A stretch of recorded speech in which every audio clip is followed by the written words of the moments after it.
Welcome back to The Brief. I'm Belinda, and today I have a really big announcement. Why is this announcement big? Because if you personally know me, you know that almost 30 years ago, my husband and I decided to build a house together, and we swore we would never do it again because we loved each other way too much to ever do that to each other again.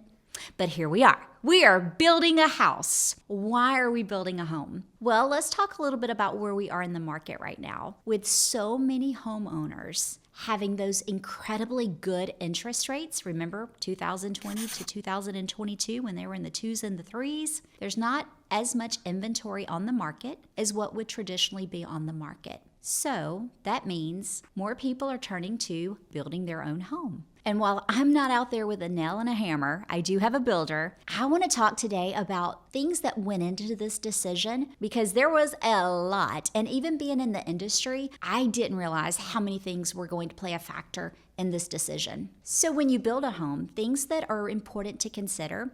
For us, we could not find what we wanted. We had been looking for about 8 months, very specific in that we needed a little bit of land. We needed mostly one level because we're getting a little bit older, and we were very specific on the size that we wanted. So when we started looking, it just didn't exist. So we had to build it. And that's what we're doing is we are building from ground up. We found the lot first, 5 acres, which fit straight into our world of what we were looking for. Funny story, my husband and I have a pattern of if he goes out of town, I tend to find the property that we're looking for and he comes back to a contracted property.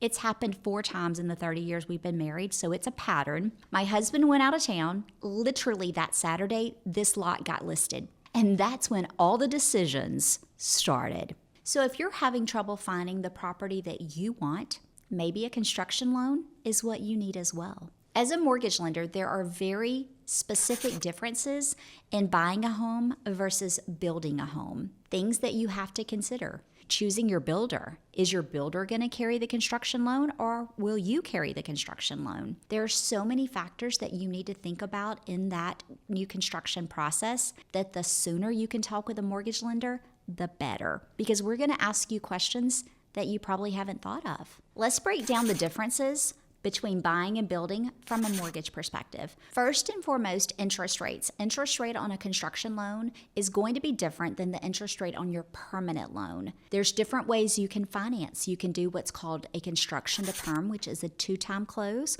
or you can do what's called a 1-time close. And finally, you are also going to have differences on your permanent mortgage based on that construction portion. And if that sounds confusing, you're right, it is. But I've worked for over 30 years to help guide customers through this process. So if this is something that interests you, reach out, let's talk. If nothing else, maybe I can answer questions for you or maybe ask you questions that you've not even thought about. And if you have a question, drop it below in the comments. I'm happy to answer any questions you may have. I'm Belinda Arender, and that's this week's The Brief. Follow me on socials and remember to subscribe to my YouTube channel.